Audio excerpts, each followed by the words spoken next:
How do scientists sort millions of species? Biologists start with the broadest level, domain. There are 3 domains: bacteria, archaea, and eukarya. Our focus, eukarya, includes all nucleus-containing cells. Next is kingdom, a group of related phyla. Animalia includes every animal that moves, feeds, and senses.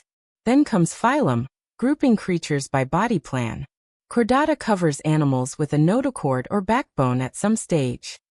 After that is class, refining phyla into classes. Mammalia unites creatures that nurse their young and have hair or fur. Moving deeper, order splits classes into more specific sets, like carnivora for meat eaters or primates for monkeys, apes, and us. Families narrow orders into families of close relatives. Felidae brings together all cats. Hominidae gathers great apes and humans. Genus zeroes in on similar species clusters. Panthera groups big cats with roars. Homo is our human genus. Finally, species is the most specific rank, organisms that can interbreed. Panthera leo names lions.